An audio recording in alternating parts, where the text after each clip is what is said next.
What's up, people? Welcome to the Bold Take.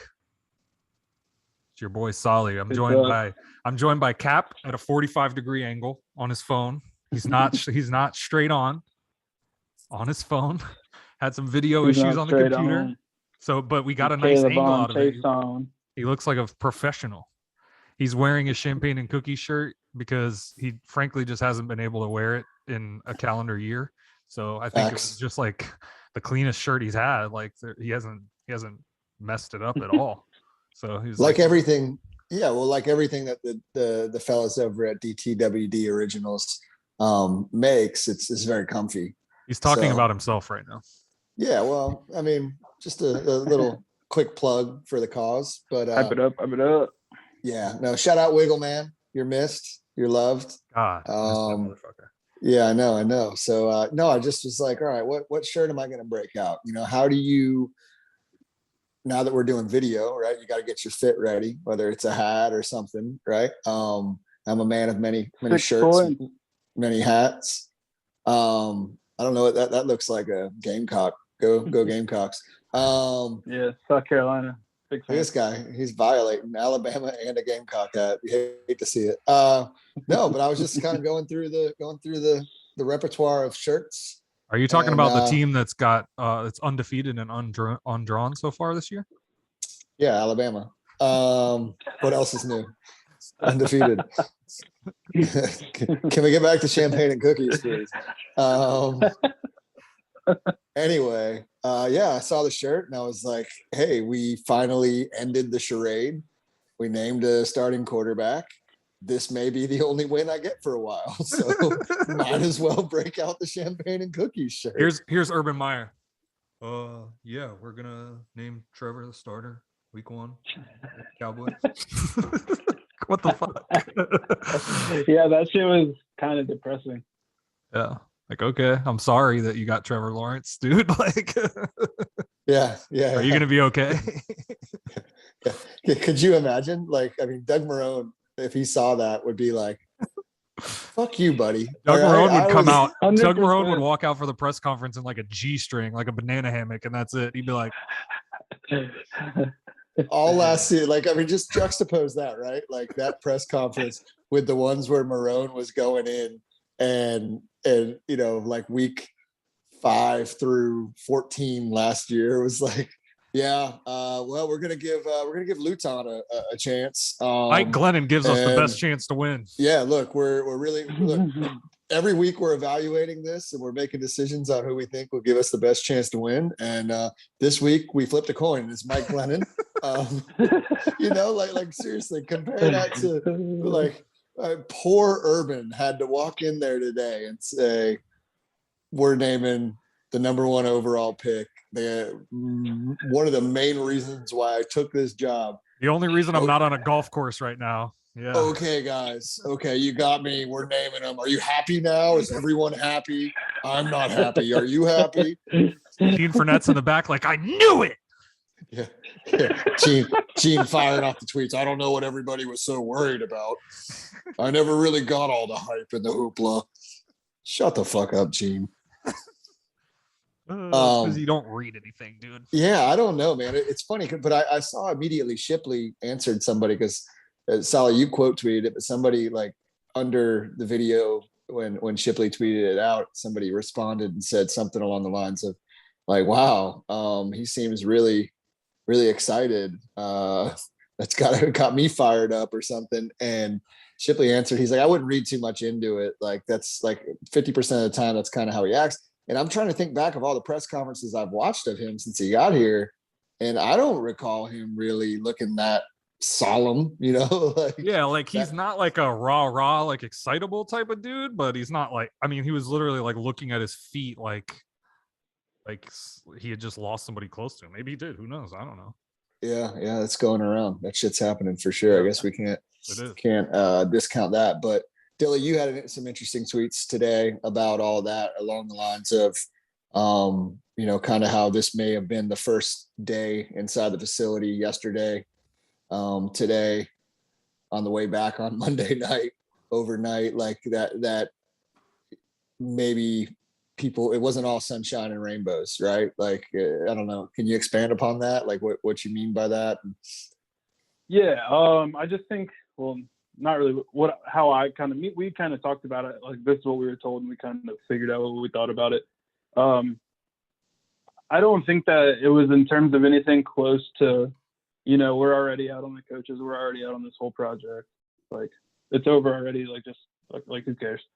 I just think that, I mean, that you have a lot of hype coming into preseason, and they've played 2 games and they look terrible.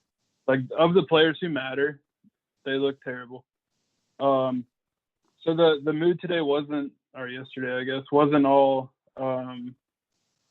sunshine and rainbows. There was a little bit different. Like, from the way I understood it, it was more of like it's a put up or shut up kind of time. It's like, all right, we got to start doing this shit, because obviously, like, what we were doing isn't working, but we still think we're good enough to get shit done.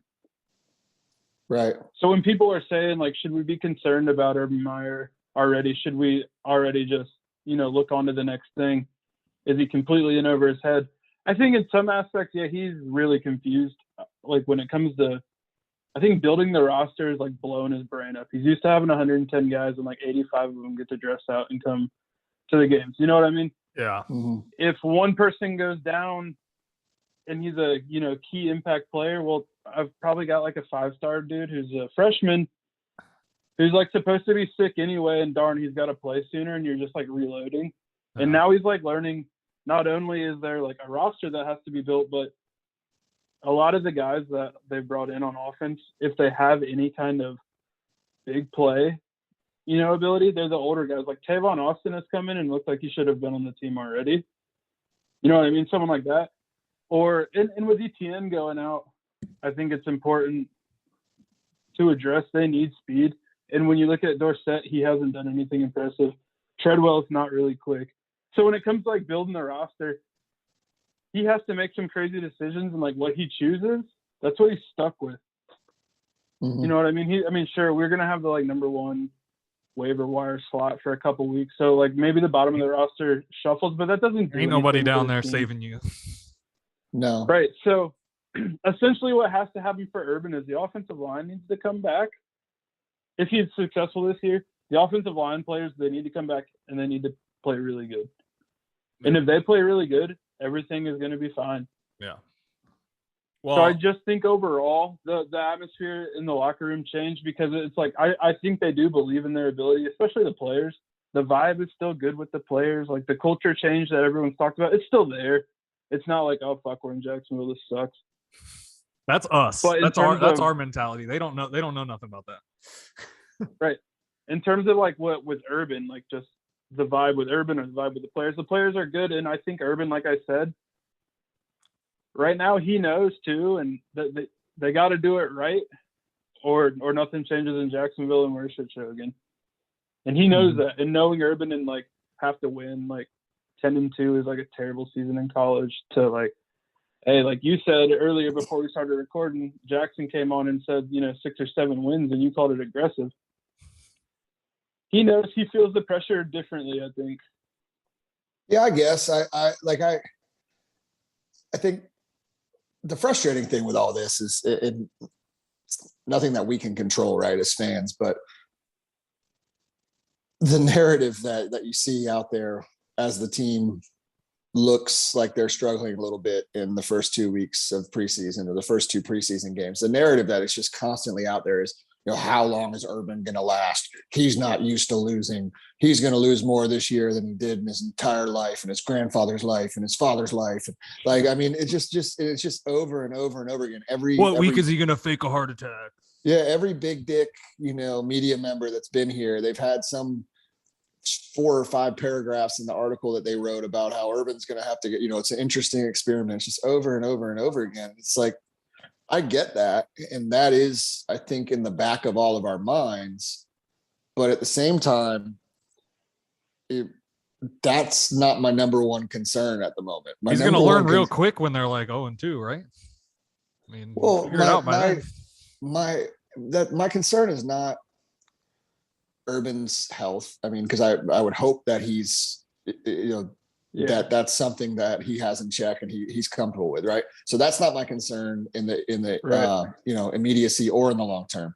My concern is not how he adapts to losing or if he does or any of that. Those are not my concerns.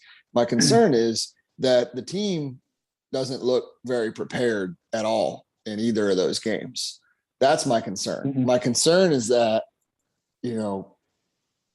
I don't have a great amount of confidence in the people that he brought in to be the ones who are supposed to be leading from a professional level, right? Because he's coming in and my confidence in Urban is CEO, build a culture, find the right people, get the right tools, the right resources in place. I think that's what Urban's good at.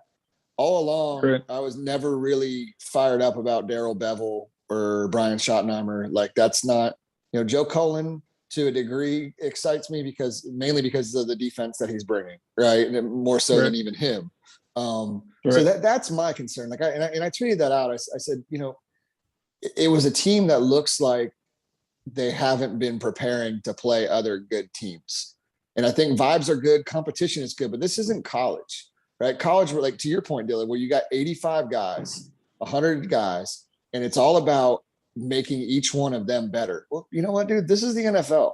Like, realistically, your studs aren't going to be pushed by the bottom of the roster guys. They know it. The bottom of the roster guys know it. The fans know it. Everybody knows it. So I get from a a mental perspective, but that was the frustration with the whole this faux QB competition. And when you go out and you see guys, Trevor not being on the same page as some of his key weapons, and we're a couple of weeks away. What does Trevor got? He's got 30 snaps maybe at most before he plays a real regular season game now. Yeah. And so anyway, I don't know. That's my thing. And if that's a growing pain, that's a growing pain. If he's learning right now, and I think if you ask him 6 months from now, if he would have maybe done it a little differently, would have named him starter sooner. Maybe he would, and maybe that was part of the melancholy around it today. Maybe he was realizing that that the gig was up, but I don't know. I can't get past the fact that maybe this is part of being a Jaguar fan, right? And just kind of looking at the glass half empty. And I'm sure I'm guilty of that in some regard, but I have this feeling like looking at it that I don't have confidence in Darrell. I don't have that much confidence in Darrell Bevel from a scheme perspective, from being able to out scheme, being a great play caller, any of those things. I don't have tremendous confidence in him. So when I see these types of showings, knowing full well that they're keeping it pretty vanilla, but the guys just don't look prepared, man. So that's the part that makes me say, whoa, wait a minute. I don't know what to expect. They don't look like they're ready to play a football game. Like that's bottom line. No, they look like a bunch of guys who have gained some confidence beating up on each other. And then when they got out there and they played against a real team, they might know how to practice football, but they don't know how they're not playing football games. Dog, it looked like the best 2A, right, high school team who then went and played a 6A team and was like, whoa, we play a different sport than we do. Yeah, this is a different, that's what it looked like. And I don't get me wrong. New Orleans has a good roster. Yeah. They've got a good roster. They're really, really well coached. On both sides of the ball. People don't give Dennis Allen that much credit, but like that defense is sick. Bro, hey, they were sick until like the 3s and 4s came in. And you can say the same about Cleveland. Like they're a pretty solid team, pretty well coached team too. So we have played two, even if we were playing backups, that's fine. Most good team backups should be competing with our starters right now. Like we went 1-15 last year. Yeah. What did we change from that? Like, I think a decent free agent class, kind of, and Trevor Lawrence, who we won't even fucking play or give reps to. But that's the issue. The give reps.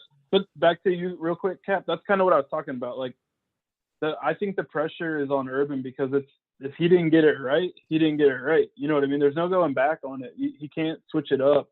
He can't try other elite talent out to kind of cover up some schematic issues. And he knows it's like I said, it's put up or shut up for him. And when you hear when I've tweeted about it, where it's kind of cagey inside, it's not the players, it's not in the locker room, it's on the other side. I mean, apparently the offensive meeting, I don't know if it was today or yesterday. Thought I heard about it today though. was over 3 hours long. And that doesn't seem that crazy, but when you hear in comparison that the defensive side, like going over the game reviewing and stuff, was just over 30 minutes long, then like clearly there's an issue on one side of the room. Like he feels okay about stuff, and I think overall, like if you look at the defense, the run defense looks 100 times better than it ever used to be. They'll figure it out on the back end. I don't think we've seen the corners that are going to start on week 1, so I don't think he's worried about that. The offense looks terrible, like you were saying with Darrell Bevel. It is genuinely terrible. Trevor Lawrence is playing in this 3rd preseason game because they haven't scored any points. And that was like Urban's big like line from the press conference today. Like, let's go like score some damn points. Yeah. He knows. Like I'm personally, we'll get into it later, I'm still like looking positive towards the season, but there's definitely like room for concern. And that's where I think the tension's coming from. Yeah. Yeah, and that's understandable. I mean, I don't know how, if you're a perfectionist like Urban Meyer, right? And you watch and take a step back from that, even if you're that perfectionist, but you're also that person who all we've heard, and I buy into this shit because just on a personal level, or when I'm coaching youth sports or whatever it is, not to compare any of that shit to what he's doing, obviously, but like, I'm a big compete person, right? Like I talk to my son and the kids I coach all the time. It's like, look, you don't know where, at the end of the day, you never know where you're going to fall, right? You don't necessarily know how the game's going to end up. But if you just go compete, right? If when you're competing constantly, you're getting better. But I don't see it. I see a team that believes that and that's practicing that all week. And then they get to the game and they look like freaking deer in headlights.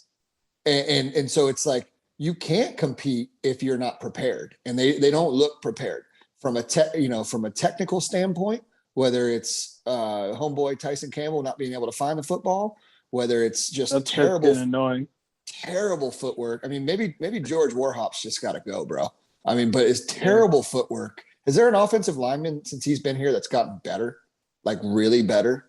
I don't know. Shatley's probably been a better overall player than we all thought as a steady Eddie. Yeah. But I don't think anything else in that. It's kind of like that before. Will Richardson's footwork, Cap, is awful. There's no reason he should be on the team. He is terrible.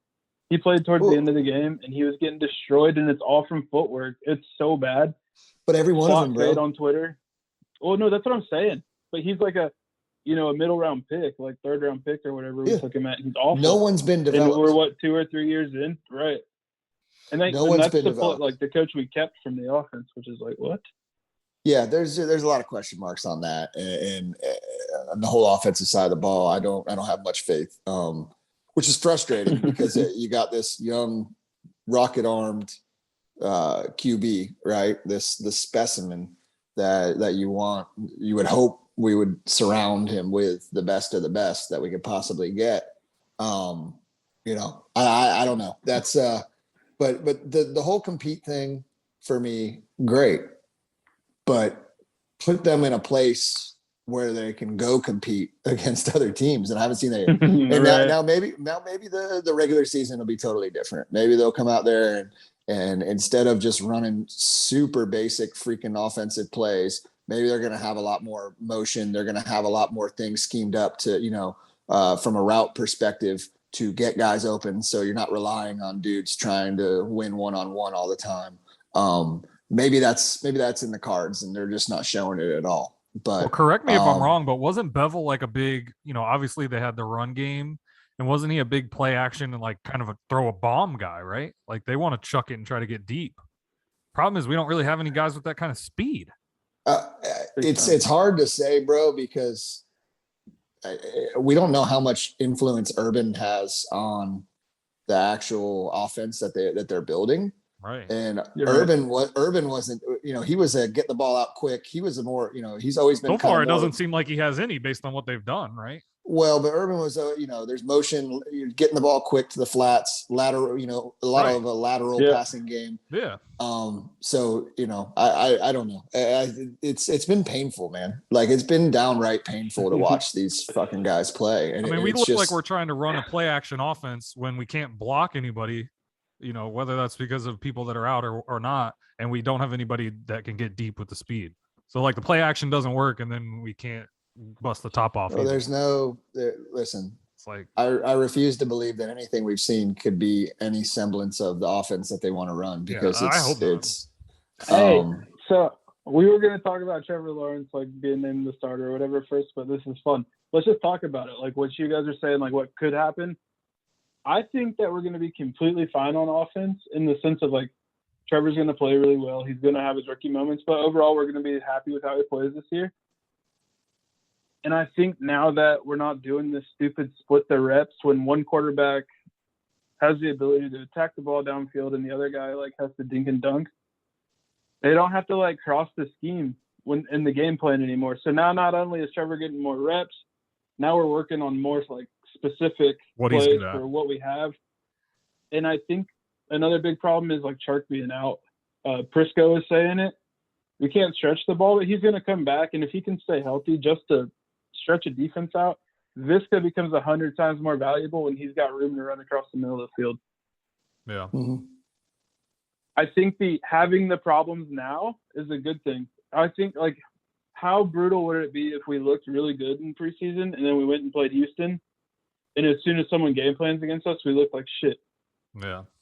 So for right now, I think because of what I think Trevor Lawrence is, I'm still positive on like what we could be.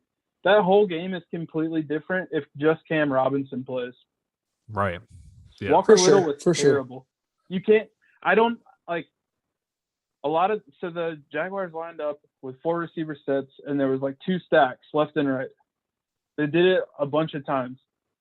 That shit never works, and it's always a run play, and it always goes for like 2 or 3 yards, and it only works in college when fucking Ohio State's playing like Illinois because they got a guy who can run way faster and get outside. When it's James Robinson against safeties who have crashed down into the box because they know it's a run play because it's always a run play, that shit doesn't work. You can't out-athlete anyone in the NFL, so like that shit's got to stop. Yeah. But if we're noticing that now, and then we can actually have people who are spending a week on the game plan and not a couple of days because we don't even know who's playing and it's preseason, so we can't even show our whole offense. I'm confident enough in Darrell Bevell from what he did when he was running the lines. Like when he was under Patricia, the offense stunk. But as soon as he went back to him being the interim coach, he looked more like Seattle's offense. We have the tools to play like that. Trevor Lawrence isn't going to be Russell Wilson. That's crazy. Russell Wilson's incredible. Trevor Lawrence is going to have a good season, and I think that we're going to have fun enough because if you can keep Chark healthy, the field, everything opens up. We can run the ball better. Losing ETN sucks, but at the end of the day, that was a value pick, not a value pick, a luxury pick. They took a running back who's really fast and can catch the ball and like make people miss. Yeah. When they have, as we see, a whole bunch of other holes. But I still think it's better if we can get one of Linder and Norwell healthy. Cam plays like a normal amount that he plays. And if they can just get Walker Little to use his hands, everything's way different. But I feel like the offensive line was so bad this past game. There was no way possible to actually be able to like understand what we were trying to do on offense. No, yeah, you're right. Yeah, I mean, and all of those things are probably the rational way to look at it. I'll go a little bit in the I'm other trying direction. it out. I know. I respect that. I respect that. The other day when I was during the game when I was just calling them just garbage, and you told me you couldn't handle it, and I needed to I can't handle that. It's like look, it's like reading Sully's timeline. I told you all that earlier. Like I can't handle that shit. This is not a Sully.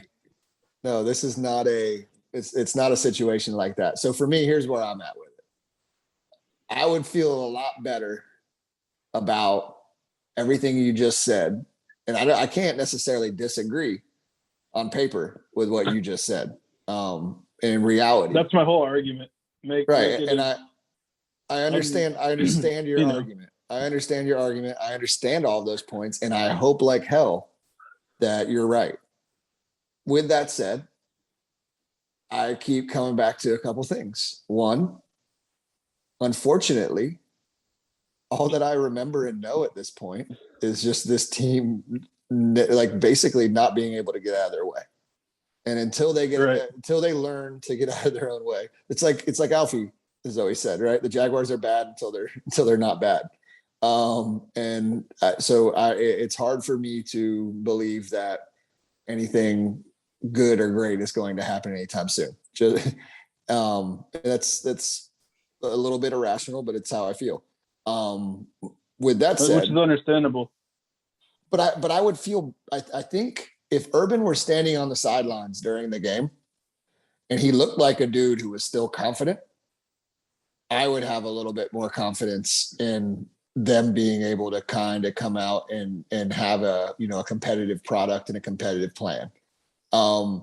If he walked up to that podium today and was excited and confident still, I would feel a little bit better about it. But the showing and the way that they looked unprepared, plus his body language and how he's kind of responded to all this stuff, that doesn't give me great confidence. And when you couple that with it's the Jaguars, it's really hard. Like, I'll tell you all this right now. I don't know if we're going to get into any kind of predictions or anything like that. We have plenty of time for like a full regular season prediction. But I put that poll out there. Like, if you had to bet $1,000 on the Jags-Texans game, week one, which side would you take? Like, if you had to bet $1,000 and you don't want to lose your $1,000 and it was just a straight up bet, whoever wins, no point spread, no anything, winner take all. I have a really, and people, this was the day after the game. So obviously frustrations were pretty high. I think it was still like 51 or 52% of people said they would bet on the Jags, which is kind of a low amount compared to what it probably was a month or two ago. With that said, I never really actually put my take out there. I just kind of put the poll out there. And for me, I'd have a hard time betting on the Jaguars in any game this season. Like even that game. And I know what you're going to say. Their roster's worse than ours. They're terrible. They're worse than us. They're trying to lose. Until Urban Meyer puts a product on that field. They're going for the number one pick. They're tanking. Until Urban Meyer puts a product on that field, and I see it, and I see the vision starting to come together a little bit, I would not bet my hard-earned money on the Jacksonville Jaguars in any game. So, Cap, are you going to do what I did last year and bet against the Jags every week?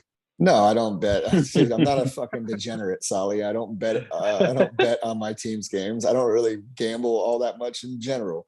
So no, I'm not going to go for the I win either way strategy like you did last year. Because can I hit you? Hey, can I hit you? I thought about that too with the whole body language thing. Yeah.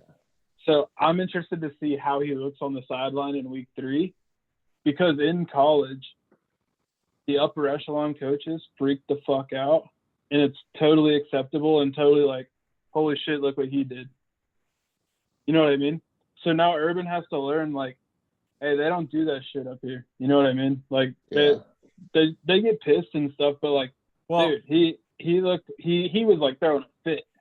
Yeah. You know what I mean? Like, he just looked upset, like, droopy shoulders, like just obviously disgusted. And like you said, it looks terrible.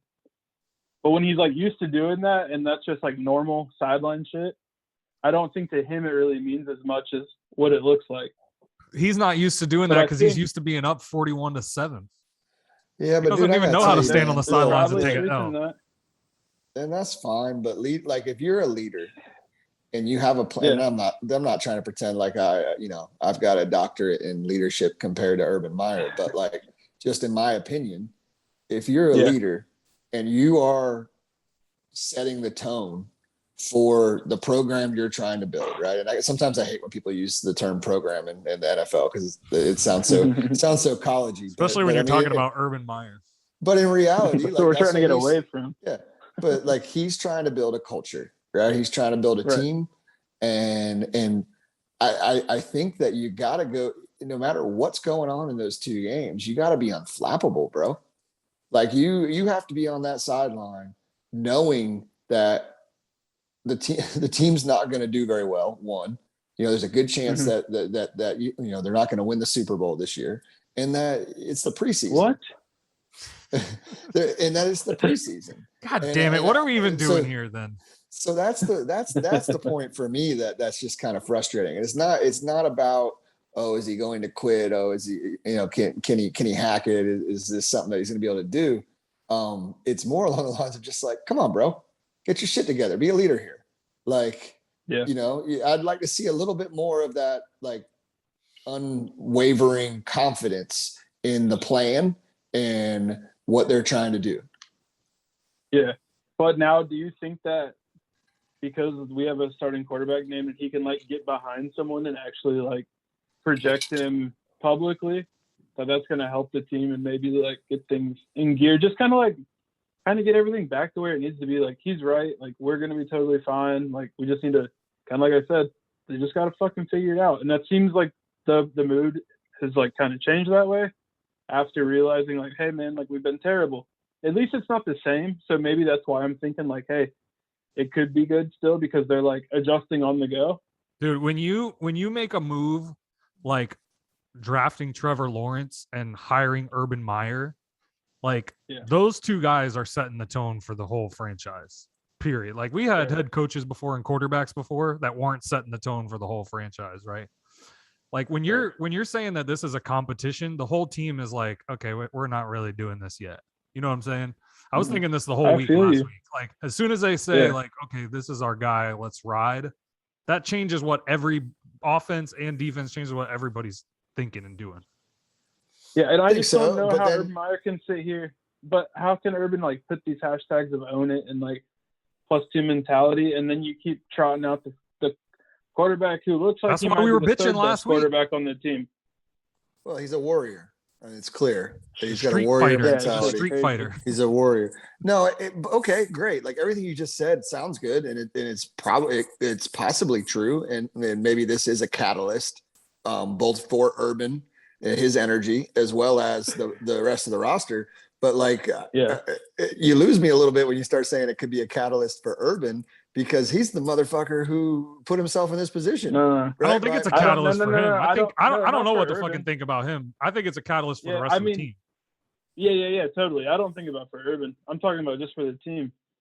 Like, in terms of like having the CEO, you're just like, oh shit, we got our quarterback, we got the head coach. Like, they're gonna. Last week he was kind of fucking around, and all the fans were starting to get tired of it, right? Don't you think the players were tired of it too? So now, I think so, to a degree, yeah. I mean, so now that he's done it, then it's like, okay, the heat's off a little bit, like. Right, that's all I mean. I don't mean nothing about like whatever. As far as coaching ability and all that in the NFL, like we talked about before, I'm still not confident. I'm like you, I whatever, man. I don't know. I don't believe nothing. Well, I guess to switch it up, I mean, I hate to be completely negative. I'm just frustrated and feeling a little down on things. Obviously, I think that's coming through. But one, I guess, to speak to a positive in that nature is, I really like the way Trevor's responded to all of it. I mean, from publicly, right, in his comments, in his demeanor, whether it be from play to play, whether it be post game talking, I like it. I like some of the stuff that I'm seeing from him on some of the cut ups that some folks are doing, and seeing his ability to diagnose plays. Let's be real, man. So much of the game is played before the snap, right? Before the snap, before the ball even leaves the quarterback's hands. And that's not something we've been great at, really, maybe ever here. I mean, Byron was pretty good at it. For all his other flaws, Byron was pretty good pre-snap. And that's the stuff, hearing from the Brandon Linders of the world, and some of these other commentators who are going back and watching the tape and seeing his decision-making process. But hearing a Brandon Linder say, dude, the guy is incredible. Like, his what he already knows and what he's thinking and what he's seen at his age, at this stage already in his career, like, it's phenomenal. Hearing that stuff, coupled with just how he's kind of unflappable. I'd like to see a little more Urban like him. You know what I mean? Like in this situation, just be like confident, right? Like you're fucking Urban Meyer, bro. You're Urban Meyer. Yeah. Every here's the thing too with the Urban shit. Everybody on that roster, final roster, and everybody after, what have all of them said? They're bought in, bro. And they, from the moment he was hired, they say, "Oh, we're glad he's here, dude. That guy's a winner. He wins wherever he goes. He's a winner."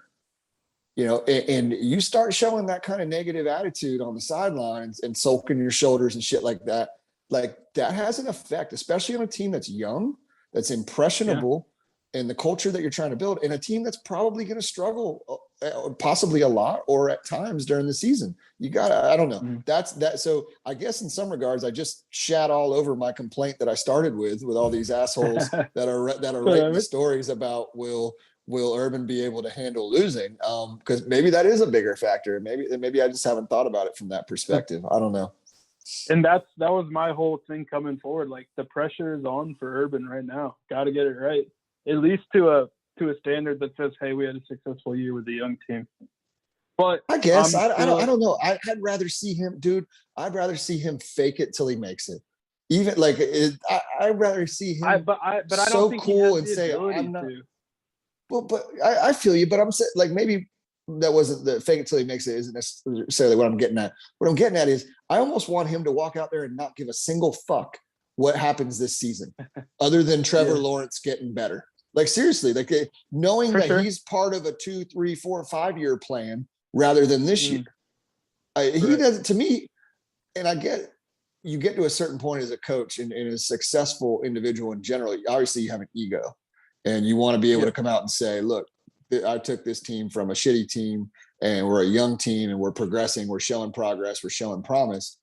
But at the same fucking time, I mean, you know, I go back to the Cowboys, right? Like Troy Aikman's first year. Like, you know, keep confidence in your plan.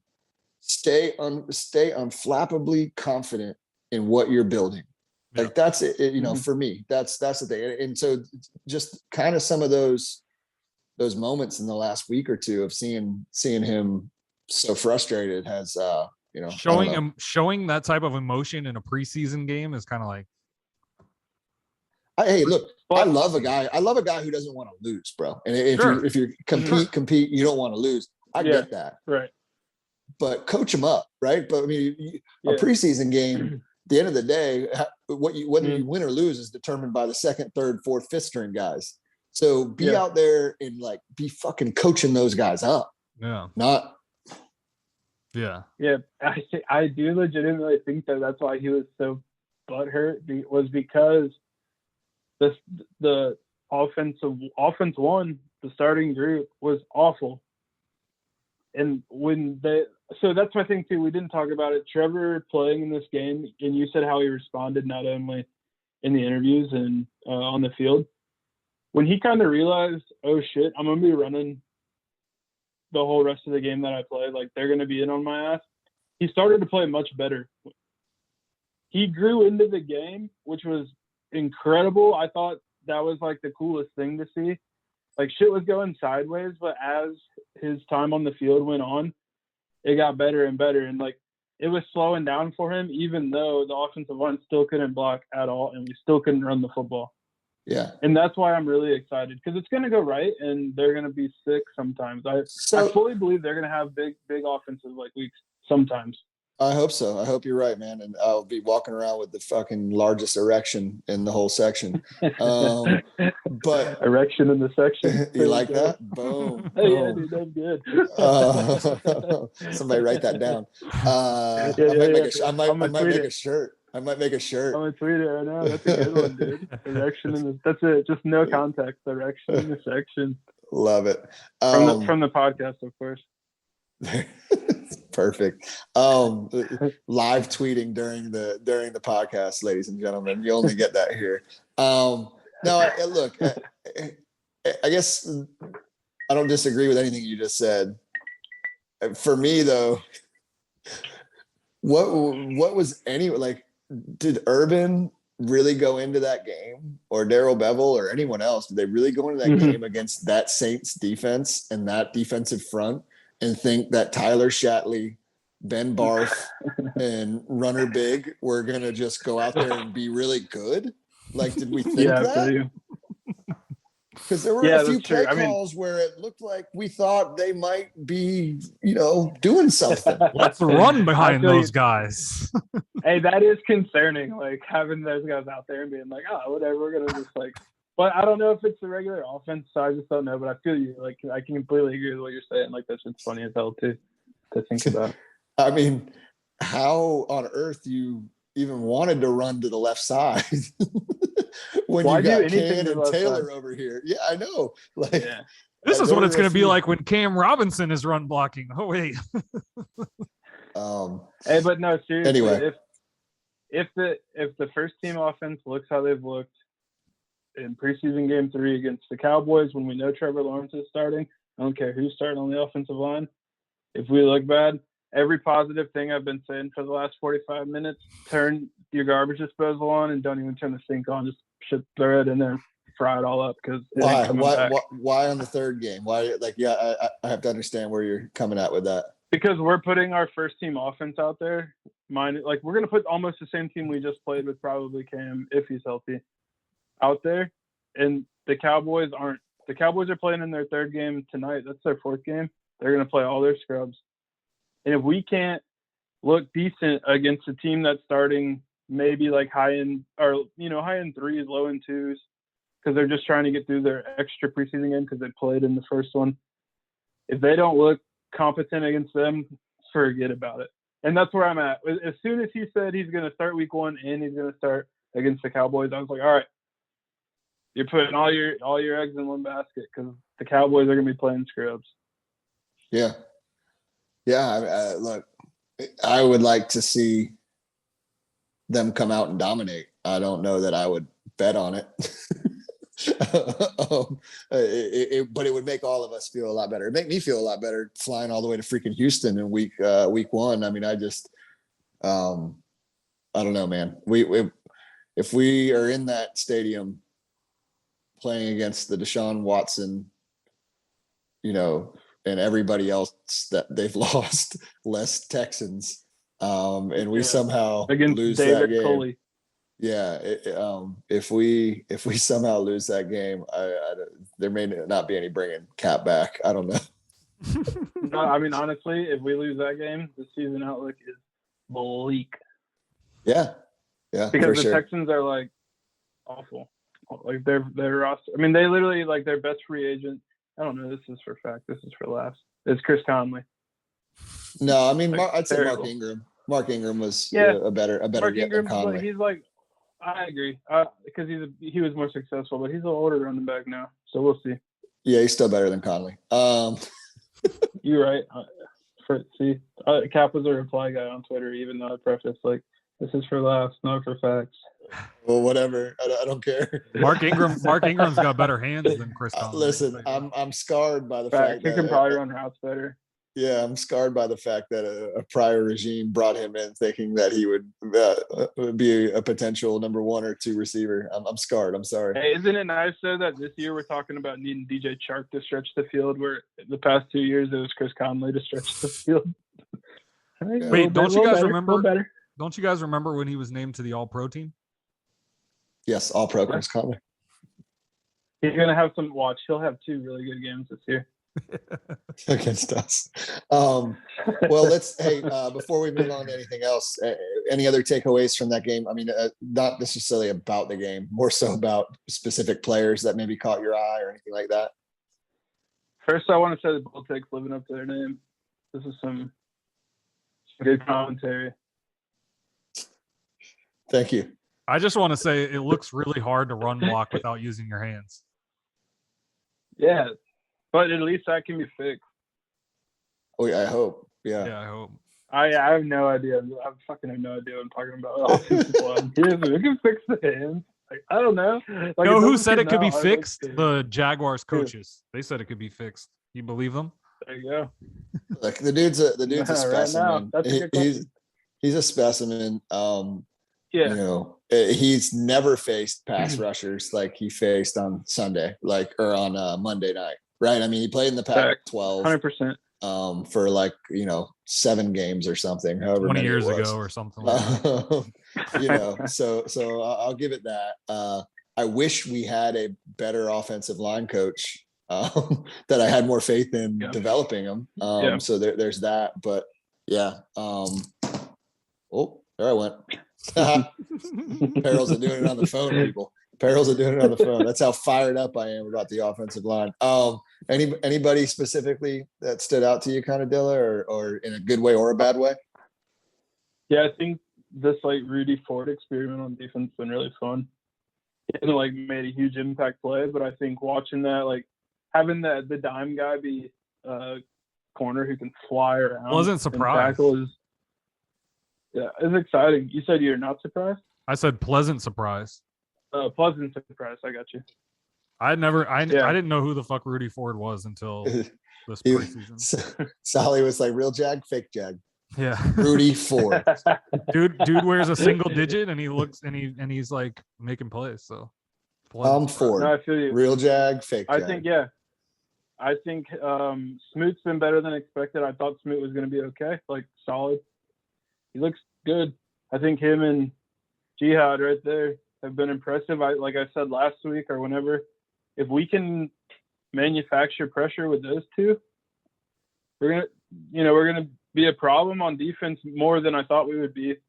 Also on the sack that Ward had, Caleb Chase on spin move or whatever he did.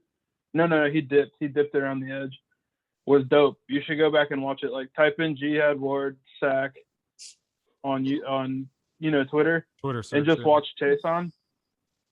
It's impressive, and that's 2 moves, 2 games in a row where he's had a move that I've been oh man, that's good stuff. So that's really exciting. I'm not really too worried about the front 7 on defense. They're going to stop the run.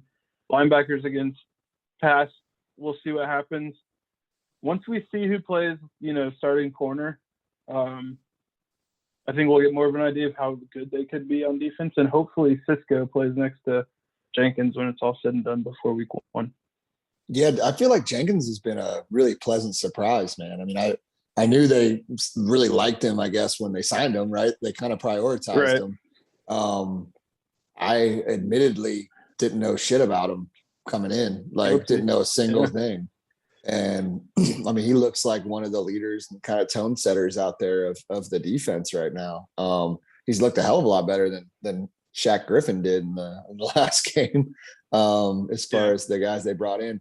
For me, it just keeps sticking out because of the really bad plays. But Tyson Campbell is a dude that, talk about a guy who can run and cover and has pretty good footwork and all the really fluid hips, all the things that you look for. But I don't know, man. I feel like the dude just needs to go shag some balls in the air. I don't. Yeah. There's a until week 1. Sure, just do nothing but that until week 1. Yeah. Did you see my tweet today, Cap? I might not have. Oh yeah, no. I said that I was like, they need to get Tyson Campbell over to the baseball grounds with a glove and a jug machine. Yeah. That's what he needs to do. I mean, what's this? The chase on move? Yeah, dip. Scoop!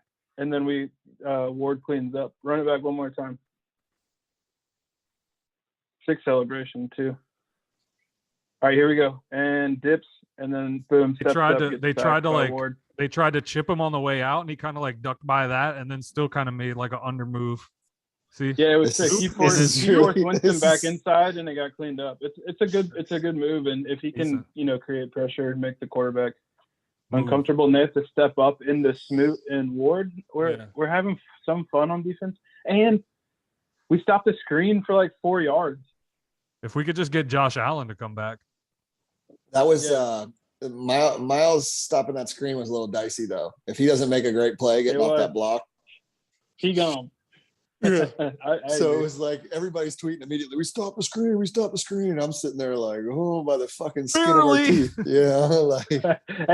But maybe he learned something new. I don't know. Dude, that guy looks like, man, he's if he stays healthy this year, he better make the Pro Bowl. Like he's such a freaking Are you talking stud, about Miles? dude. Yeah, Miles. Dude, he's yeah, so good. he's such a so stud. good. He is an absolute stud, man. It's awesome, and I mean, see a guy who got the contract and has been even better since he got it. Slid to the second round because of his knee or whatever, too. Yeah. Yeah, because he might only be able to play 4 seasons. Yeah. Shout out. In his 4th season, and he was balling out 5th season out now. We were talking about how we would have been happy with him in the first that year. Oh, yeah, no doubt. Yeah, I remember that. Anybody else for y'all that kind of stuck out, or? Not really like stuck out in like a super impressive way, but the like 5th round draft pick tight end Colin Farrell catching a couple balls. I don't think O'Shaughnessy has a single catch, so to see like kind of a bigger play and then like a 3rd down conversion from the rookie tight end, I think that's kind of cool. It's different, Yeah. Especially while Josh Oliver's like tearing it up in Baltimore as we record.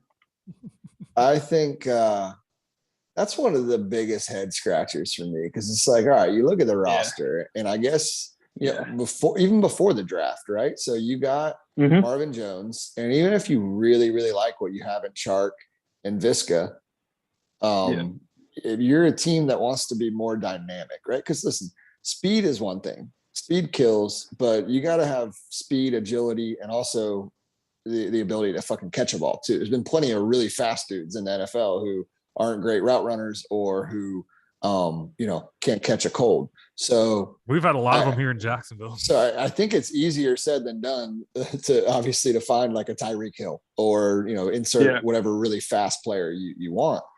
One area where they could have very easily become more dynamic than they were and than they are is tight end.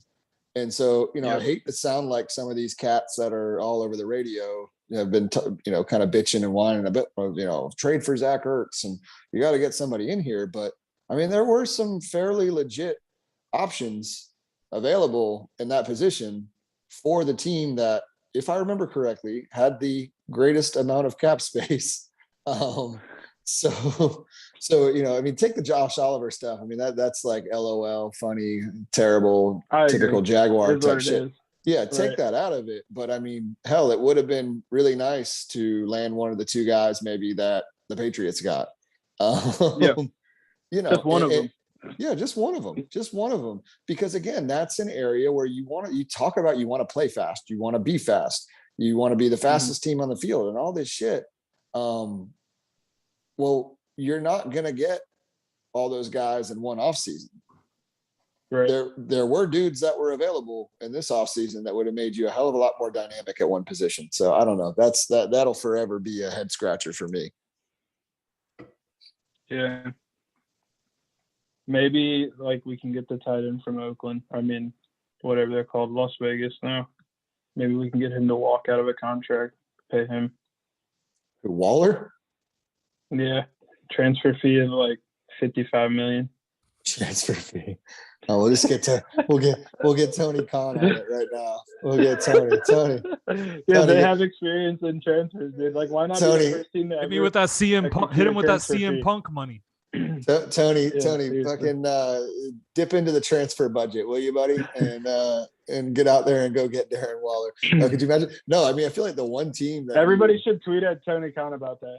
Ask him to like set up a transfer fee for Darren Waller. Love it. Love it. One last thing from the game that I just kind of stuck out to me because it was something that we talked about last week. But how about Colin Johnson running with the 3s? Shit, the 4s. Yeah, it's 4s even. Yeah, at the end of the game. Yeah. It's kind of depressing. It's like reality's kind of setting in that we're gonna. I don't know. Like, see, this is where like it kind of sucks when I have opinions and I'm like, oh yeah, we're gonna cut him, and then everyone's like, oh, he said we're gonna cut him, and I'm like, no, I have no idea. I'm just saying, like, that's what I think. Like the way it's set up right now, it just doesn't feel like they value him. The roster, and there's no way if they cut him, he's not gonna get claimed. Are we gonna cut the roster next week? Yeah, it's by Tuesday, I believe. Oh boy. By Tuesday. Oh, are we saying, or is the team? Yeah, no, are we? I don't know. I mean, we can get into that if we really want to. I guess Tavon my only question about it. We don't have to talk about it at all. My only question is Tavon Austin a lock? I give Tavon Austin a thumbs up. I think he's going to make the squad. I think so too. I gotta wonder, is he any less dynamic than Jamal Agnew? Right. That dude is like. No, I think Jamal Agnew is going to play too, but I think they're both going to make it. Yeah. No, Agnew's definitely going to make it, but I think Agnew's just going to be the special teams guy. But to Cap's point, if one of them's making it, like the other one should make it too, like for what he adds. Yeah, no, for sure. I think Tavon can, like, if he's just like your receiver 4 or 5, running back 3, whatever you want to classify him as, and he's just like, you're just scheming him plays. I hope that's what that 3-hour fucking offensive meeting was about. Was like, this guy could be a poor man's ETN, or what we wanted to do with ETN. Yeah, I don't know. I was just surprised when we signed him. I thought he was a for sure camp body. Like, oh, they're signing this dude who's been in the league forever, like crazy career, didn't really live up to the hype. And then you like watch him play, like 2 days after he signed, and he's like one of the better players like on the field right now. Saved us from Tim Tebow trying to make the squad. Honestly, Tavon Austin should go down in history for that. Tim Tebow will never have a receiving stat, offensive stat with the Jaguars because of Tavon Austin, and that is something that's really important for when we look at this back in 5 years. It is a complete joke still, and we can all laugh about it, and no one can ever hang that. Well, he did play for the Jaguars. He had 1 catch for 17 yards. Like, guarantee Tavon Austin's entire contract for this year based on that. Jesus Christ.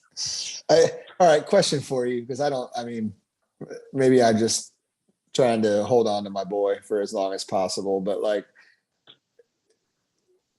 could Colin Johnson, I don't think he could block as a tight end, but in this hybrid world that we live in of big guys who can move, like, and we happen to be a team that doesn't have any great pass receiving threats at that position. To me, it's worth even keeping him as a project for that. I don't know. I mean, is it like, I'll tell you this. I don't know enough. I'll tell you this. I kept Tavon Austin and Colin Johnson on my 53. It's possible. Yeah, Go ahead. No, I was just with him. There's no reason with the talent in the tight end room, like you said, that shouldn't be an option. They had fucking Tim Tebow in the room a couple weeks ago. Yeah, listen. Yeah, that's a fucking really solid. But even point. on the 53 though, like with whoever say if they carry 4 tight ends, 3 tight ends, whoever the last one is, you can't tell me he's going to offer anything more at tight end than Colin Johnson would at tight end. I would call bullshit if you say that. There's no way. I don't believe it. Yeah, I'm with you, man. I don't know. I think it's that's the biggest head scratcher for me. I mean, hopefully he makes it. I am the most painful thing about that game wasn't the O-line play for me anyway. Mm-hmm. It wasn't the amazing passes that Jameis pulled out of his ass. It wasn't the final score. It wasn't the fact that Minshew looked like he was playing left-handed. It wasn't any of those things. The most frustrating part of that entire fucking game for me is watching Philip Dorsett running aimlessly.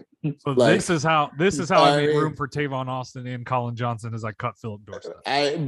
There's no way, bro. They were running homie out with the starters in preseason game 2. They're not cutting the dude. If it's my team, he's cut. This is my team. And I don't know him, and by all accounts, he seems like a pretty nice dude. But I got to go back. I'm going to reiterate this just because I may do it on every single podcast for the rest of the season if he makes the team. But like, I don't know what the hell you're thinking when you got a dude, like what you're thinking you're able to get out of a guy who couldn't produce in way better offenses with, all world quarterbacks. He caught like 2 deep balls from Tom Brady, and that you're gonna bring the guy here and expect like the light bulb to go on. Like what are we even talking about? I don't know. Hey, so hear me out though.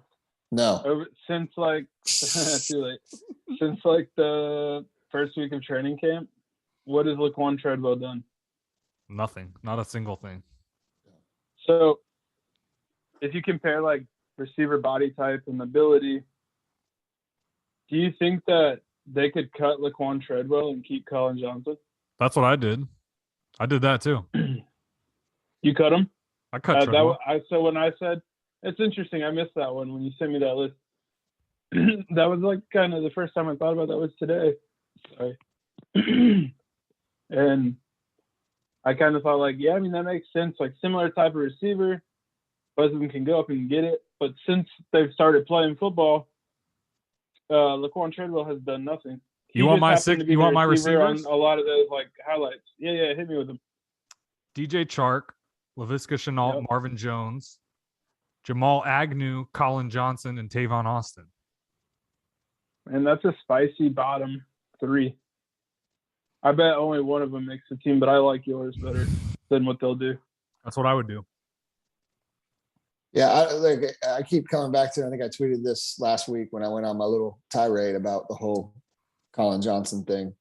Give me, so specifically to what you just said, Dilla, Treadwell versus Johnson. Give me the guy who has the bigger body, right? Who's a bigger target for my large, strong-armed rookie quarterback, right? Give me that guy. And then also give me the guy who's unproven, who maybe I don't know what his ceiling is yet. Especially and in the reps he's gotten, he's shown the ability to cash in on him. I mean, it goes back to, what you're getting from Laquan Treadwell and Philip Dorsett in these guys. They've both been given every chance they could possibly want in the league. So the interesting thing for me too, though, is really wide receivers 4, 5, 6, definitely 5 and 6 have to contribute on special teams. So can Laquan Treadwell contribute on special teams? I don't think so. I don't think so either. I mean, I don't recall him ever really being a special teams guy, at least not of note. I'll have to watch that a little bit on I haven't paid attention to any special team snaps like in the beginnings of games. Who's on the that's John Ogier had a really interesting point on one of the shows earlier, maybe it was earlier in the week or at the end of last week. He said, you want to know who's going to make the team? Watch the guys like in the second preseason game who are out there on kick coverage in the first and second quarter. And I promptly did not do that at all. Hell no. But with that said, I mean, I hadn't really thought about it in that but context, other people did, and they tweeted about it. So I know which ones that were out there. Okay, good for you. That's more than I know. No, I don't know. So, obviously Agnew will contribute on special teams. I guess in theory, Philip Dorsett could. I don't, Colin Johnson, I don't know. But that's kind of another way to look at it too. That's why I don't think Treadwell makes it, because I don't know what value he has. Yeah, I don't know. What about old Dewey? I think Dewey's gonna get cut. Yeah, he should. I mean, they got a plethora of safeties. Sorry, Dewey. Yeah, it's just kind of, you gotta go. I kept Dewey on my 53 only because of specials. Who are your safeties? I got 5 safeties. I don't know if that's bad. Is that bad? I really don't know. Defense? I don't know shit about defense, dude. No, you're right. 4-5 is normal. Who are they? Jenkins, Wingard, J-Dub, Rudy Wilson, and Cisco. I cut Josh Jones. I don't think they're going to do that. I don't think they're going to either, but I did. I said that's my team. The dude out of Auburn too? Huh? Daniel Thomas? Had the dude out of Auburn? Yeah, I cut him, yeah. He's better than Dewey. Just by 100. Yeah. It's my team. I like your team except for at safety. Yeah, I don't know. I admittedly, I'll tell you up front, I don't know shit about defense, dude. Yeah, I'm excited to see more of Cisco. I think I didn't know how to cut. I didn't know how to cut the front 7 at all either. No clue. Yeah. Yeah. Well, you guys want to get anything else specifically, or you want to get in the jag bag? Can we just note that the QB competition is actually a QB competition for the backup job? Because show. Old Beat Hard played better than Minshew 2 games in a row now. Listen, as far as I'm concerned, the 2 QBs on this roster are White Jesus and CJ Beathard, because that's what Hottie says, and what Hottie says goes. Is Hottie tweeting about CJ Beathard, or is he tweeting about CJ Henderson? Because I don't know. Oh, it's he's definitely talking not about CJ Henderson. definitely It's definitely not. him fucking around. Someone DM me and was like, "Do you think this means that he doesn't like Trevor Lawrence?" And I was like, "No, like clearly, like 1, he's trolling, and 2, he's just like putting on for someone that he obviously likes and thinks should make the team. Like it's pretty obvious." Bro, you're an NFL player and you're sitting on the sidelines for the second, third, fourth quarters, 2 games in a row, and you watch those 2 guys play the position of quarterback, aka QB, and you tell me that you wouldn't be sitting there espousing the value and the talents of CJ Beathard over Gardner Minshew. I don't think it has anything to do with football. I think he's tweeting this stuff on like Tuesday and Wednesday or whatever. I think it's all locker room. He's only talking to locker room. No, I'm telling you right now. I think they like, dude. Beathard goes in there and he's just a gamer. Yeah, he's terrible in fucking practice, and then he just goes and just throws dimes, looks confident, has an aura about him when he walks up to the line of scrimmage, and he's just a confident, quiet dude. And I think Hottie appreciates that. I would say it's QB1 is White Jesus and QB2 is White Jesus 2, isn't he? Have you seen the pictures of him at Iowa? Yeah, he was rocking it. He was, yeah, he's about the kind of, like, when I think Iowa quarterback, I think him. So, and then what was the other dude? What was the guy? Was it Ricky Falco or something they had back in the day? Ricky Stanzi. Yeah, Stanzi. Yeah, Stanzi. Good shit, Solly. Look at Solly with the big pull. Yeah, the big college question. That he doesn't. He's normally like UCF national champions. That's kind of like my era of when I still watched college football back then. That was your era. I feel that. Good. Ricky Stanzi. That's a name, man. All right. Well, good. Well, before we get into the jag bag and stuff, good positive momentum on the trips. So that's a good thing. Hopefully. That being said, you're gonna have to fly to Houston and buy your tickets at the door of each venue. So you guys. Why is that? You guys are ready for that, right? Because what are you talking about? Because nothing's been put out. Like you're gonna have to buy your tickets at the door, right? No. So why are you coming on here trying to make life harder for me? Yeah. The price of your tickets just doubled. Just fucking yours, doubled. You mean his? That's what I mean. His. Yeah, I'm looking right at him on my split screen. Yeah. Anyway, so I think we finally, knock on wood. I think we have. We're really, really close to having everything finalized and solidified with this bar in Houston. Which, by the way, if all goes as planned, it should, even with all the chaos and shit, it should be a really fun trip. The bar that we are probably going to end up with is actually a Canadian hockey bar, but it's like family run and owned, and the people are cool as shit. They love out of town people because they're a Canadian hockey bar in Houston, Texas. And this gal is just like, hey, I want to make this special. Like, and don't worry, folks. This isn't just some random ass bar that I found. Like, I talked to the people, the boots on the ground in Houston, and they're like, yeah, it's a good spot. That's good people. That's, that's a good venue. So anyway, but the gal is just like, yeah, I mean, I want to do the most badass breakfast buffet for you. Like, build your own breakfast tacos with brisket and steak and eggs and, and all this shit. And then she's like, we do this specialty like waffle bar. Do you think your people? I'm like, yeah, I think our people would like that. I'll eat the fucking waffles, lady. Yeah, Eric Dillard is coming on the trip. Yes. And I'm just like, yeah. And she's like, well, I think I can do all this for X amount. And I'm like, okay. Are we getting like 2 free Molsons with that?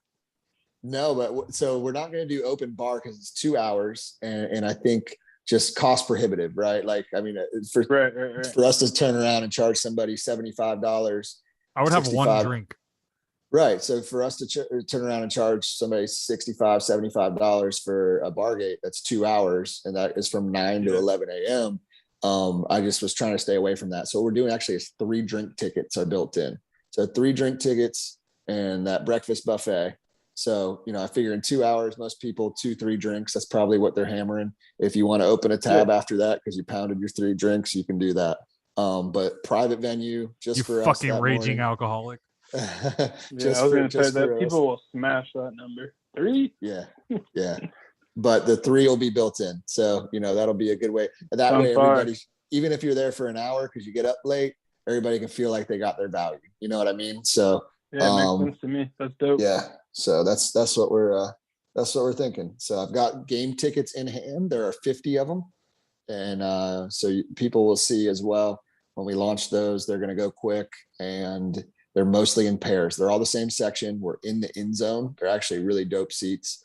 So I'm sure we'll be on TV and whatnot. So I actually have the tickets in hand for both Cincy and Cincy's are good seats as well for Cincy and Houston. So that's the trip update. Hopefully, if I can get everything finalized tomorrow, I can get Pat Drinks, our boy Pat Donnell, to build the website for the trips. Whip it up on the webby.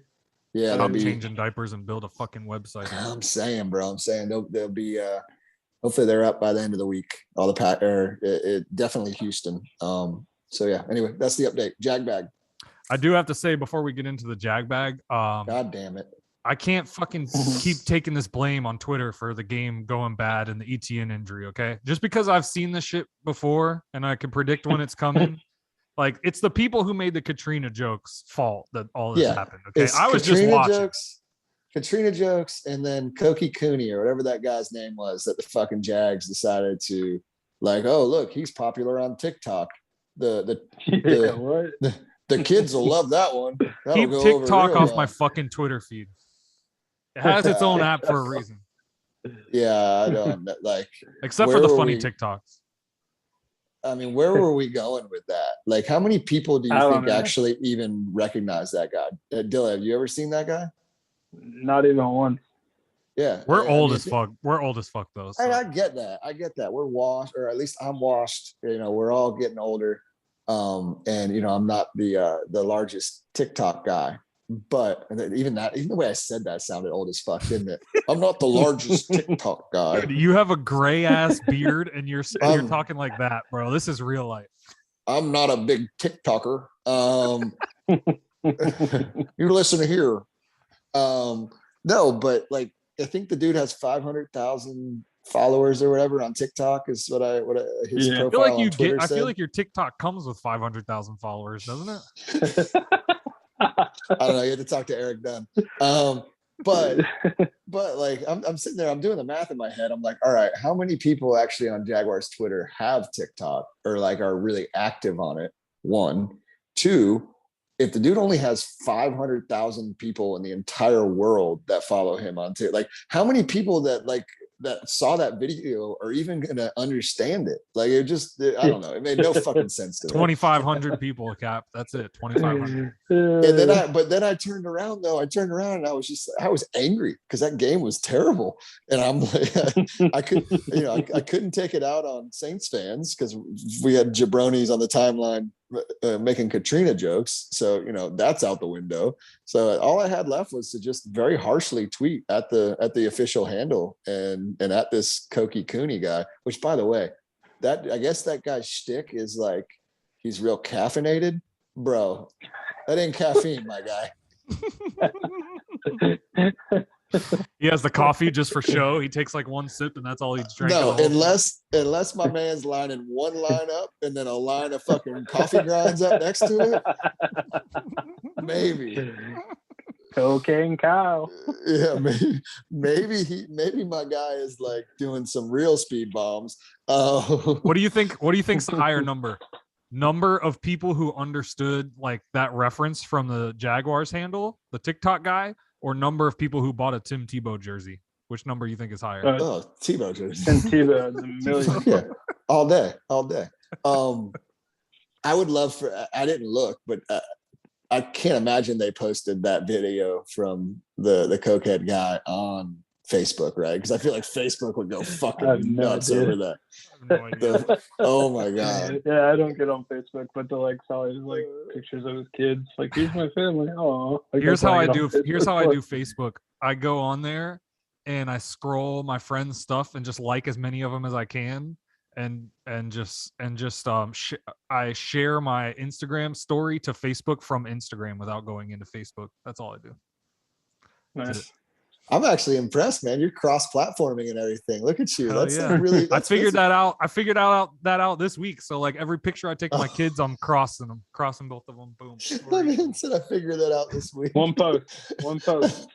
I had to bring it up here on the pod. I figured it out just this week. I first thought I had to post it to my Facebook story first, but I figured out you can do it from Instagram, so I don't have to go to Facebook. Fuck Facebook. You're blowing fucking minds right now, buddy. Let me Social tell you. media wizard. Hey, if you have Producer and questions, sound engineer of Gold Take Pod. if you By have the way, questions- I need like 30 more followers for 2,500. Social media wizard. Come on, baby.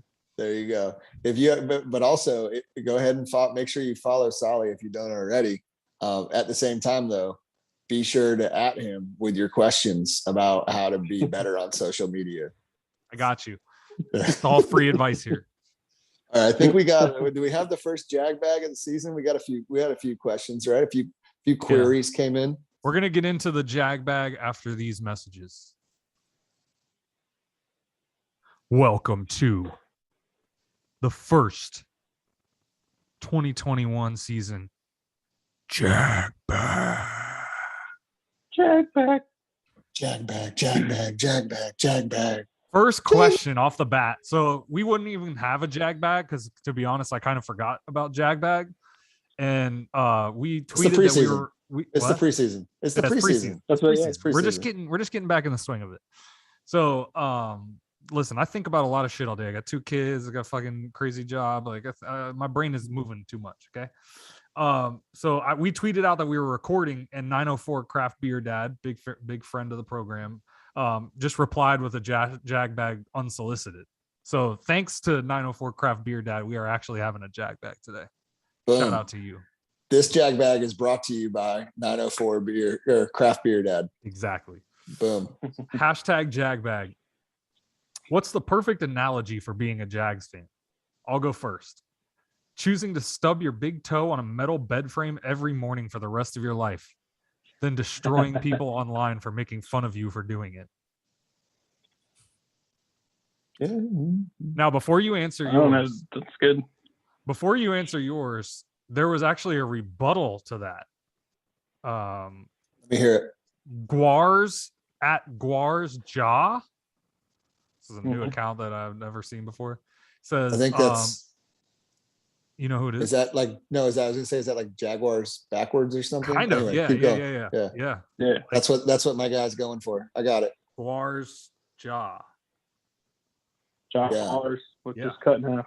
Yeah, I mean that's what he went for, and he has the Trevor Lawrence Jesus picture. So okay, Oh, jaw. yeah. So he says this tweet doesn't quite capture the excitement that comes before the gut-wrenching disappointment. To be honest, God bless. life as a Jaguars fan is like expecting a Switch for Christmas and getting socks. The brief moment of hope before life donkey kicks you in the teeth. That's pretty good. That's poetic. I like that. Points were made. I think it was kind of but- rude to come at Craft Beer Dad like that, personally. But Oh, okay. All right. Little rivalry on the timeline. As far as analogy, no, I think that's the unfortunate thing though, really is that it hurts. It hurts a lot. Being a Jaguar fan. So I don't know. I'd have to think on this one a little more than we're probably willing to. I could come up with something good, but I have to think on it a little bit more. I will say the important part of that though, that I kind of took away from what Craft Beer Dad was saying is, and it's very true. It's like, it's like your annoying kid brother that like only you can beat up and make fun of, right? And anybody, and that's kind of that is the thick skin, if you will, and a really important aspect of Jaguars fandom is like we can make fun of the Jaguars, but you can't. Yeah. Right. If you make fun of the Jaguars, we will whoop your ass because the Jaguars are my dumb little brother. Right. And along the lines of like, if you're going to make fun of the Jaguars, you better be ready to be absolutely just inundated with witty and funny and creative shit talk. And hopefully in the future, not too much talking shit about natural disasters that killed like 1,800 people. Hopefully, that's not my particular brand. Some might say that would be a line that's probably not worth crossing. Yes, yeah. Some might say that. Yeah. All right, next question. This one was kind of interesting. This is from a guy, and I didn't get his but his handle is Trevor, or his display name is Trevor Lawrence Haver. Okay, so thank you, Trevor Lawrence Haver. But he says hashtag Jagbag, favorite 2023 practice facility names. What are we going to name the new practice facility that got approved by City Council this week? The Bold Take Practice Facility, brought to you by Bold Take Pod. I don't know. I feel like can't be like the house that Urban built, but it's got to be a little bit more subtle than that, right? So I saw some people on the timeline saying, basically starting to refer to it as Urban something, right? Or Urban's something. I think it's got to be a little more subtle. So Urban, named after a pope, right? So maybe we go something with like the Calford Cathedral or that's hard, dude. Yeah. That's good. Something along those lines. I don't hate it. Yeah. There we go. What else we got? We got at Cole Fartley. He says the Jacksonville Jaguars ranked 27th in points per drive last year, highlighting their inability to push the ball down the field on a consistent basis, as well as their abysmal red zone success rate. That being said, if Urban Meyer was a condiment, which one would he be? I love Cole, man. He's awesome. That's fantastic. I thought you were, I didn't read that one either, and I thought you were going to go into the Castellanos thing, like in a deep and a deep drive to left field. That's good. He was a condiment. Oh man. Well, it would have to be something that, I guess, in a lot of ways, when people think Urban, they think elite, right? Like elite coach. So that's got to take all the terrible condiments out. So what's an elite condiment that maybe an elite condiment that you use sparingly, right? Because like his tenure at places isn't very long. Okay, I like where you're going. Keep going. So I don't know. I need help with what that actually is. Elite condiment that you for don't me, use. For often. me, he's like the Chipotle gourmets at Publix. I think it's really good, except that it makes me shit myself. So I don't get it that often. Okay. That's, right. I think you nailed the analogy. I kind of limit it to the Pepper House gourmets because it doesn't mess my stomach up. But if it's a Friday or a Saturday and I'm not doing nothing later, I'm going to go for the Chipotle one because if I got to sit on the toilet, like, who cares? It's cool. That is, the Pepper House gourmets is like elite, bro. Elite. But you're not using it. You're not using it every day. You're not using it every week, maybe. But it's the Chipotle one for sure. That's herbs. Okay. I mean, I'm not going to go against that. That's a good. I think you guys really talked that out well. It's it's spicy. Herbs can be a little spicy. Yeah. Also, it's not over the top. It's like Daryl Bevel running a preseason offense. It can be vanilla. It's kind of light. I like how Cap was like the ball handler there, and he like brought the ball all the way up, and then he threw this nasty alley, and Dillard was like the perfect guy, like Dwight Howard, ready to boom. Yeah, that's what we're here for. It's teamwork. Boom. I've got one from Duval Doom, hashtag Jagbag. Does working out make you poop more? And the answer is yes, right? Absolutely. Well, Yeah. yeah, I think your metabolism, right, like is affected by when you work out. Fucking So 100%. It makes you poop more. Like Well, that's a simple one. your body creates more waste when you burn more energy. You're because working your it body's down. taking Like what's that's inside part of the you. benefit. Yeah, it's part of the I benefit. kind of, Johnny, that's a little bit of a weird question, but I also kind of feel like that's a subtle flex because you've been working out so much lately that you were kind of like, that was your way of saying that you're more regular. And so, And personally, congratulations. I'm here for it. Yeah, congratulations to you on both Fuck fronts, yeah. my friend. I mean, Fuck if you're pelotoning, if your pelotoning is helping with your bowel movements, then that's fantastic, bro. That's fantastic. 100%. Yeah. Next up is so this is the same guy who got a question in earlier that I said his name was Trevor Lawrence Haver. His handle is at MarHSIM. Marsim. Oh. Yeah. He got Marvin, two questions in this jag bag people. because this one he got two questions in this jag All bag. right, I was gonna say I thought that was very rare, so this one better be good. It's fucking good, man. Okay. What do you think the first teammate to console Gardner after he lost the QB competition, and what did they say? It was probably Logan Cook, and he told him, "I'll let you drive the ATV next time." I like it. Speaking of Logan Cook, he looked like he was punting from on top of an ATV in the last game. He doesn't do preseason, bro. He's a gamer. Yeah. He's a real gamer. He'll be here week one. That's true. Both of our specialists on special teams look very special, which I'm sure had to have Herbs feeling really good about life in general. The first person, snapper, we still don't notice him. That's a W. I just want you to know that we are going to murder the field position battle week one. Put it down. 100%. Okay. All right. The first person to console him.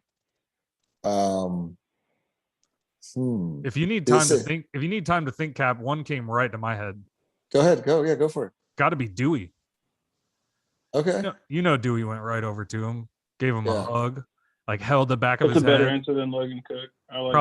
Probably grabbed his ass a little bit and gave him like a little kiss on the cheek, Yeah. Well, do you think that any of them said, "Hey, Gardner, the good news is you can go shit now"? Yeah.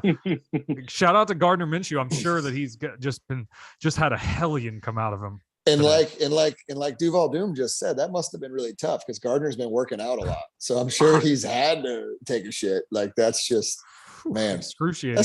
That's dedication. And I feel like, we've been a little hard on him. Gardner, that is, and we got to give credit where credit's due. That's an impressive feat, no matter. Yeah, we've been bet hard on him. All right, Solly, what else you got here? Well, last but not least. Okay. We've got the patented, just an absolute Hall of Fame move here by Jimbo. He probably made, he was off Twitter for a little while because he got his third account nuked. And I feel like he made this Twitter account just so he could submit jag bags because he came in strong here. He wrote MFK to start. It's been a while. After that, he went with Shelly Meyer, Megan Schobert, and the Voice's wife. And then he put a winky face of James Franco gif underneath it. Strong. All right, from me, I would marry Urban's wife because hopefully she's bringing half the paycheck. I would wait, I did it backwards. I was gonna rail out Urban's wife, and then I was gonna Schobert's wife is such a good, like, oh, that's my baby no matter what, even though he's a nothing player. I'm still gonna stand up for him and make TikToks and roast Dilla in my TikToks mentions because I love him and I'm faithful to him.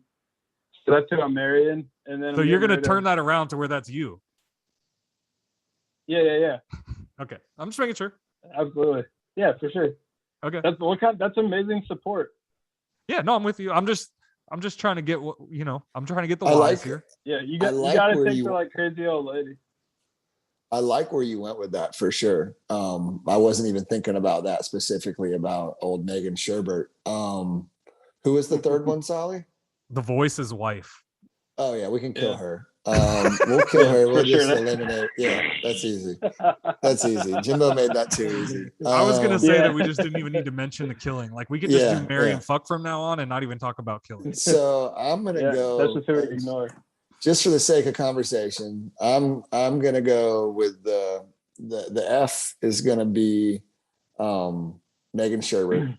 So she's going to be the F. Not that I'm particularly super attracted to her. She's not a bad looking gal. But I'm going to go there because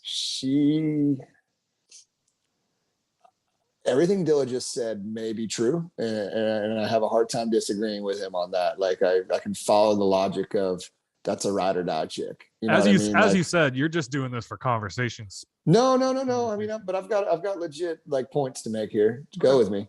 So, but I don't know. So conversely, Shelly Meyer, ultimate ride or die chick. I'll get to that in a second. She's tested. She's tried, tested, and true. Yeah. Many different stops. Yeah. And the marriage journey and the marital journey and the professional journey with Herbs. Been through some shit. Been through some shit. Always been there for him, right? She's fearless. She's fearless. She will go fire off some tweets and she doesn't give a fuck. Doesn't give a fuck. Doesn't give a single fuck. She's fearless. She is like, here's the difference. Okay. I'm just gonna hit you with this, and this is why she's more marriage material. Shelly Meyer would take a body for Urban. She may already have. Right. Like she would take a charge. She would take, she would absolutely take a body for Urban. I feel like push comes to shove, and Sherbert might be a little a talk. She might be more bark than bite. Shelly, no. And if your lady wouldn't do it for you, you need a new lady. That's right. The queen. I mean, think about the Ohio State cover-ups, the helping Herbs through, all of his different health issues. And seem to have, fully, again, we've got the benefit here of a longer relationship to draw from. But I mean, seems like the children that her and Herbs had are well-adjusted, well-functioning human beings. Shout out to Gigi. Successful. She's pretty cute. So all of those reasons, bro. I mean, Shelly she might be the ultimate wag, Dilla. Like they've been married longer than I've been alive. Really? Hey, I can't, like, you couldn't disagree with me or whatever you said. I agree. I think at the end of the day, they probably, like, when it comes to this category, they're probably two of the better options for the M and the F. Like, you can easily pick a side. If you were given by the debate guy and said, all right, go debate it, you'd be like, all right, easy. Yeah, for sure. I just think at the end of the day, I don't, what's Megan done? She's fired off some TikToks and some tweets and some Instagram comments, but she complains online. We don't really we don't really know when the bullets start flying. Like Shelly is a real G. Sure. For sure. How many times do you think she went and picked like Aaron Hernandez up? Like, hey, he's down at the show. Will you go get him? Yep. All day. She might have been at the tattoo parlor with Terrell Pryor. Like she may have been up in there, like negotiating the chauffeur pricing signing for him. Yeah, she was probably like, "Look, no, you're not going to give him a discount. You're going to. This is what he wants. Okay, listen, this is how he wants it done. That's right. You're going to give him all the tattoos for free. Do you hear me? Not one, all the tattoos. If my guy right here wants a full sleeve, you're going to give him a full sleeve, and then you're going to ask him if you want. She kind of. Have you seen Ozark on Netflix? Yeah. She kind of has the like vibes of the mom from that show too. Yep. Yeah, for sure. Great character. Kind of Midwestern as well. Mm-hmm. Yep. Good shit. That's good. Good fodder and good debate and conversation to end the podcast here, folks. We are on the precipice, if you will, of the regular season. The Jaguars of Jacksonville will play one more friendly match this weekend, and as they prepare, as we all prepare to head to, what is Houston known as? What is it? What? I don't even know. Do they have a nickname as a city? Somebody look that up. I don't know. It's like the one I'm always told, like, if of all the cities in Texas, that's the one you want to get to least. Yeah, well, you know what? H-Town, is that their nickname? H-Town. Yeah, H-Town. There you go. We're heading to H-Town. That's real creative. We're heading to H-Town. It's gonna be hot as balls. We're gonna have a good time. We're gonna drink some bevies. We're gonna hang out with some friends. We're gonna represent. I think we're gonna have a lot of people rolling out there, so it'll be good. There's only one thing left to do, boys. Love you, JB. Love you, JB. Congratulations on the new job. Is there my